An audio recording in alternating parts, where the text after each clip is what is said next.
சென்றபோது தேவனுடைய ஆவி அவன் மேல் வந்தது. அவன் புதிதான ஒரு இருதயத்தை பெற்றான். சவுல் ஒரு புதிய மனிதனானான். பொதுமக்கள் மத்தியில் சவுல் ராஜாவாக தேர்ந்தெடுக்கப்பட்ட போது அவன் ஜனக்கூட்டத்திற்குள் ஒளிந்து கொண்டிருந்தான். அவன் உயரமாய் இருந்ததால் ஜனங்கள் அவனை தேடி கண்டுபிடித்தனர். இஸ்ரவேல் முழுவதிலும் இருந்த ஜனங்கள் ராஜாவே வாழ்க என்று ஆர்ப்பரித்தனர்.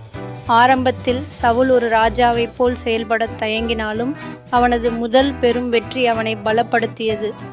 அம்மோனியரின் அரசனாகிய நாகாஷ் என்பவன் கிலியாது யாபேஷ் என்ற இஸ்ரவேலின் நகரின் மேல் படையெடுத்து அங்கிருந்தவர்களின் வலது கண்ணை குத்தி பிடுங்குவதாக அச்சுறுத்தினான். இந்த செய்தி சவுலுக்கு எட்டிய போது கர்த்தருடைய ஆவி அவன் மேல் பலமாக இறங்கியது. சவுல் கோபத்தால் பற்றி எறிந்தான். அவன் இஸ்ரவேல் முழுவதிலும் ஆட்களை அனுப்பி எல்லா கோத்திரங்களையும் திரட்டி அம்மோனியர்களை பெரிய அழிவோடு முறியடித்தான். இந்த வெற்றி இஸ்ரவேலில் சவுலின் ராஜ்யத்தை நிலைநிறுத்தி அவன் ஒரு வலிமையான தலைவன் என்பதை நிரூபித்தது. அதிகாரத்தின் உச்சத்திற்கு வந்ததும் சவுலின் வாழ்வில் ஒரு சோகமான மாற்றம் மெதுவாக தொடங்கியது. பெலிஸ்தியர்களுடனான ஒரு பெரும் போரின் போது சவுல் கில்பால் என்ற இடத்தில் சாமுவேலுக்காக 7 நாட்கள் காத்திருக்க வேண்டும் என்று பணிக்கப்பட்டிருந்தான்.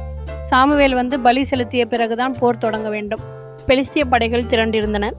இஸ்ரவேலர்கள் பயத்தில் தளர்ச்சி அடைந்து பலர் சவுலை விட்டு சிதறி ஓடினர். நேரம் கடந்தது. சாமுவேல் குறித்த நேரத்தில் வரவில்லை. மக்கள் தன்னை விட்டு பிரிந்து போவதைக் கண்ட சவுல் பொறுமை இழந்தான். அவன் தேவனுடைய தீர்க்கதரிக்காக காத்திருக்காமல் தானே பலி செலுத்தும் கடமையை செய்ய துணிந்தான். அவன் பலி செலுத்தி முடித்ததும் சாமுவேல் அங்கே வந்துவிட்டாரு. சாமுவேல் சவுலிடம், நீ என்ன பண்ண என்று கேட்டார். சவுல் தனக்கு ஏற்பட்ட நெருக்கடியையும் சாமுவேல் வராததையும் காரணம் காட்டி தன்னை நியாயப்படுத்தினான். ஆனால் சாமுவேல் கடுமையா, நீ செய்தது மூடத்தனம். நீ உன் தேவனுடைய கட்டளைக்கு கீழ்ப்படியவில்லை. இப்போது உன் ராஜ்யம் நிலைக்காது. கர்த்தர் உன்னுடைய இருதயத்திற்கு ஏற்ற வேறொரு மனிதனை தம்முடைய ஜனத்திற்கு அதிபதியாக தேர்ந்தெடுத்திருக்கிறார் என்று அறிவித்தார்.